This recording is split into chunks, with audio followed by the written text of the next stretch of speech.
ఈ టాపిక్ మన సౌత్ ఇండియాలో చాలా ఫేమస్. నల్లపిల్లి ఎదురొస్తే బయటికి వెళ్ళకూడదు. ఇది మన దేశంలో ఎంతలాగా పాకిందంటే నిజంగా నల్లపిల్లి వస్తే భయపడిపోయి ఇంట్లోకి వెళ్ళిపోతున్నారు. దాని అర్థం ఏంటంటే నల్లపిల్లి వస్తే ఏదో దురదృష్టం జరుగుతుందనే కదా, అంటే అది దుర్ముహూర్తం. అదే నల్లపిల్లి ఒక ఎగ్జామ్ రాయడానికి ఎదురొస్తే వెళ్ళడం మానేస్తామా? మానేం కదా. అయితే ఇది ఎవరో నమ్మకాన్ని మనం తప్పుపట్టాలి అని చెప్పట్లేదు. నార్మల్గా ఒక స్టూడెంట్ ఎగ్జామ్ పాస్ అవ్వాలంటే ఏం చేయాలి? ఎగ్జామ్కి ముందు 6 months 3 months కొంచెం ప్రిపేర్ అవ్వాలి చాప్టర్స్ అనేవి.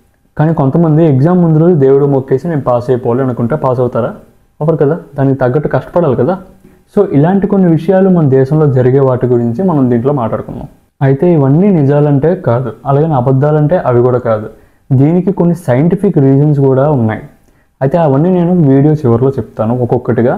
ఫుల్గా వీడియో చూడండి, వీడియో చాలా బాగుంటుంది. ఎందుకంటే చాలామంది మాటలు అనేవి విన్నారు. మన దేశంలో పూర్వం నుంచి వస్తుంది, ఇప్పటికీ జరుగుతుంది కూడా.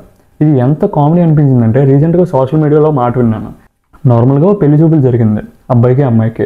ఆ అమ్మాయికి మామూలుగా ఎప్పటి నుంచో పెళ్లి సంబంధాలు చూస్తుంటే కుదరట్లేదంట, జాతకాలు బాగోలేమని. అప్పుడు లక్కీగా ఏదో మ్యాట్రిమోనీలో ఈ అబ్బాయి తగిలాడంట. ఆ అబ్బాయికి ఉద్యోగం లేదు, ఏం లేదు, కానీ జాతకం మ్యాచ్ అయిందని పిల్లనిచ్చేసారంట. నేనైతే అటు 7 తరాలు ఇటు 7 తరాలు చూసి పెళ్లి చేస్తారు అనుకున్నాను. ఇది మాత్రం కొంచెం వింతగా ఉందిలేండి. అయితే మన దేశంలో ప్రతి ఒక్క మనిషి ఎదుర్కొనే ఒక ఫేస్ వస్తుంది. అదే 10th క్లాస్ తర్వాత ఏం చేయాలి? ఎంపీసీ తీయాలా, బైపీసీ తీయాలా, లేదంటే లా తీయాలా, ఏదో సిఏ తీయాలా, ఇలాగ అనుకుంటారు కదా. అయితే కొంతమంది వాళ్ళ ఇంట్రెస్ట్కి తగ్గట్టు కాదు, వాళ్ళ తల్లిదండ్రుల ఇంట్రెస్ట్ కాదు, పిల్లల ఇంట్రెస్ట్ కాదు, జాతకాలు చూస్తారు. మా పిల్లల జాతకంలో ఫ్యూచర్లో ఏం జరిగితే బాగుంటుంది, వాడు ఏం చదివితే మంచి వృద్ధిలోకి వస్తాడు అని చూసి తీస్తారనమాట. ఇలాంటి ఇన్సిడెంట్స్ బోల్డ్ ఉన్నాయి మన దేశంలో. దానివల్ల పిల్లడికి ఇంట్రెస్ట్ లేకుండా ఆ సబ్జెక్ట్ తీసి దాంట్లో బోల్డ్ బ్యాక్లాగ్స్ ఉంచుకొని లాస్ట్కి కెరియర్లో ఫెయిల్ అవుతున్నాడు. ఇది ఎంతవరకు కరెక్ట్? ఈ హోరోస్కోప్ అనేది ప్రతి ఒక్కరి లైఫ్లోనే ఇంపాక్ట్ చూపిస్తుందని కొంతమంది అంటారు. అలాగైతే దేశంలో బోల్డ్ షాప్స్ ఉన్నాయి, కానీ కొన్ని మూత పడుతున్నాయి కూడా. అలాగని బిజినెస్ స్టార్ట్ చేసిన ప్రతి ఒక్కరు సక్సెస్ అవుతున్నాడా? కాదు. ముహూర్తంలోనే స్టార్ట్ చేస్తాడు, మంచి ముహూర్తం పెట్టుకొని, కానీ 10% సక్సెస్ అవుతారు, మిగతా 90% దుకాణాలు సర్దేయాలి. అలాగే మన దేశంలో బోల్డ్ యాక్సిడెంట్స్ జరిగాయి. దాంట్లో చాలామంది కొత్త బండి ముహూర్తం చూసి జాతకం చూసి కొంటారనమాట, కానీ యాక్సిడెంట్ అయింది కదా. ఇప్పుడు ఇది ఒక కాంప్లికేటెడ్ టాపిక్కే, కాదనట్లేదు. ముహూర్తం చూడడం ఓకే, కానీ ఒక లిమిట్ ఉండాలి దేనికైనా. ఇక్కడ బిజినెస్ మ్యాన్ సరిగ్గా కష్టపడట్లేదు అనుకోండి, వచ్చిన కస్టమర్స్తో డీలింగ్ బాగోలేదు అనుకోండి, ఎంత ముహూర్తాలు చేసినా ఎన్ని పూజలు చేసినా ఆ బిజినెస్ బాగోదు కదా. ఎందుకంటే కష్టం కూడా బ్యాలెన్స్ అవ్వాలి దానికి. ఆ మనిషి తాలూకి రాశి ఫలాలు ఇవన్నీ చెప్తారనమాట తెల్లవారిసరికి. ప్రతి మనిషికి ఒక రాశి ఉంటుంది, దాన్ని బట్టి చూస్తే. అదేదో ఫలానా రాశి తాలూకోళ్ళు ఈరోజు బిజినెస్లో లాభపడతారు, లేదంటే ఈరోజు ఉద్యోగం వస్తుంది అని ఒక లైన్ చెప్తారనమాట యంగ్స్టర్స్కి. అలా చూస్తే రోజుకో రాశి, ఈరోజు రాశి అయితే రేపు ఇంకో రాశి, ఆ తర్వాత రోజు ఇంకో రాశి, ఆ రోజు గెలుస్తుందని చెప్తారు వాళ్ళు. ఆ రోజు మొత్తం ఆ రాశి తాలూకా జాతకం బాగుంది, ఆ రోజు వాళ్ళకి కలిసి వస్తుంది అని అన్నారు అనుకోండి.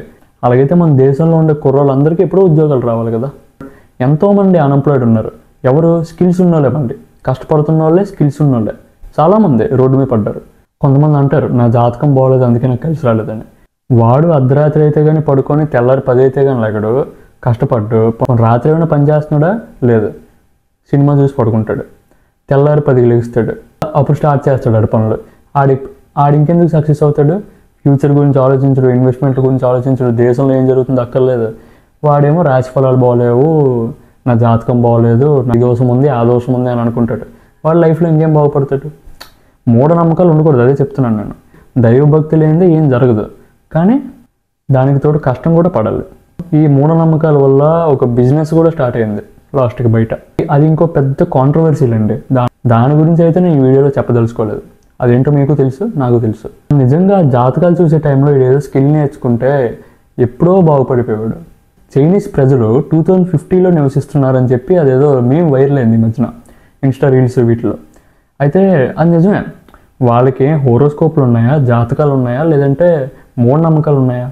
దైవభక్తి ఉంది కొంత, కానీ కష్టపడుతున్నారు. ప్రతి ఒక్కరు కష్టపడతాడు, చిన్నపిల్లల నుంచి ముసలివాడి వరకు. వాడు ఊపిరి వదిలిన తర్వాతే పని చేయడం ఆపుతాడు. అందుకు వాడు ఆ స్టేజ్లో ఉన్నాడు. మన దేశం ఇంకా వెనకపడి ఉండడానికి కారణం ఇదొక రీజన్.